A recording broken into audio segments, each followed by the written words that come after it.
আমার মসজিদের ইমাম গত জুমার খুতবা আলোচনা করেছেন, যদি কেউ মনে করে রাসূল সাল্লাল্লাহু আলাইহি ওয়াসাল্লাম মাটির তৈরি, তাহলে তার ইমান থাকবে না। এখানে এক বক্তার নাম উল্লেখ করা হয়েছে, আমি তার নাম নিব না, তার কারণ সে ইতিমধ্যে পচে গেছে, আলুর চেয়েও বেশি। এই পচা জিনিস ঘাটাঘাটি করলে গন্ধ বাড়ে। এই মৌলবী বলেছে সূরা কাহাফের 110 নম্বর আয়াত দিয়ে সে বলেছে নবী করিম সাল্লাল্লাহু আলাইহি ওয়াসাল্লাম নাকি আমাদের মতোই মাটির মানুষ। দয়া করে আপনি সঠিক জবাব দিয়ে আমার নবী সাল্লাল্লাহু আলাইহি ওয়াসাল্লামের মুক্তা প্রমাণ করে দিন। আচ্ছা আচ্ছা, দেখুন এই বক্তা সূরা কাহাফের যে 110 নম্বর আয়াতটা বলেছে, ও জীবনে আয়াতের তাফসীর পড়ছে কিনা আল্লাহ জানে। আল্লাহ কি বলছেন? কুল ইন্নামা আনা বাশারুম মিথলুকুম। মুহাম্মদ সাল্লাল্লাহু আলাইহি ওয়াসাল্লাম আপনি বলুন আমি তোমাদের মতো মানুষ। সেখানে আল্লাহ এটা বলেন নাই আমি তোমাদের মতো সাধারণ মানুষ, আবার এটাও বলেন নাই আমি তোমাদের মতো মাটির মানুষ। এই কথিত বক্তা নামের তক্তা মাটি শব্দটা নিজ থেকে যোগ করলো, এই অধিকারটাকে কে দিল? আসলে কি তাই? এ নিয়ে আমাদের এলাকা বিশাল গন্ডগোল হয়, উত্তর দিলে উপকৃত হও। ভাইরা আমার, নবী করিম সাল্লাল্লাহু আলাইহি ওয়াসাল্লামকে আল্লাহ তাআলা মানুষ বলেছেন। নবী করিম সাল্লাল্লাহু আলাইহি ওয়াসাল্লামকে মাটির তৈরি করলে তার মর্যাদা বাড়বে না নূরের তৈরি করলে মর্যাদা বাড়বে? বুঝে বলছেন?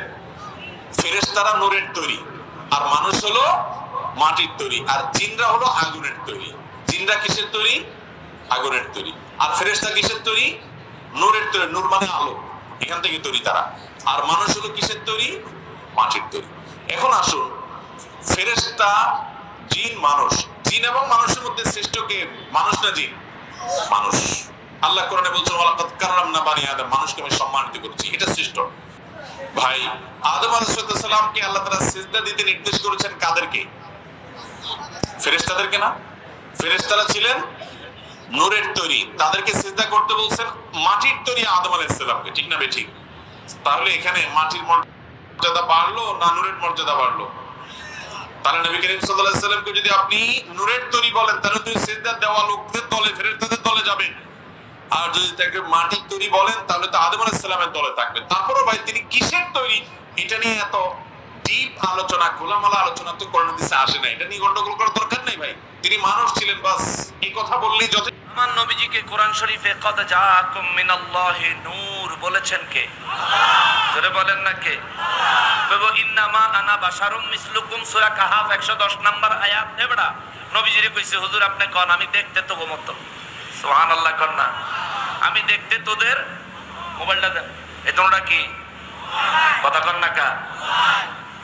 এটা হলো রিয়েলি কোম্পানি, এটা হলো আইফোন কোম্পানি। 15,000, 1,77,000। দোনোটা কি দেখতে? দেখতে মূল্য সমান, দামে সমান। এই কানা মোল্লার আর কেমনে বুঝাইতো? আল্লাহ নবীরে কইছে হুজুর আপনি বলেন আমি দেখতে তোমাদের মতো। নবীজি মানুষ, কিন্তু আমার মতো মাটির মানুষ না।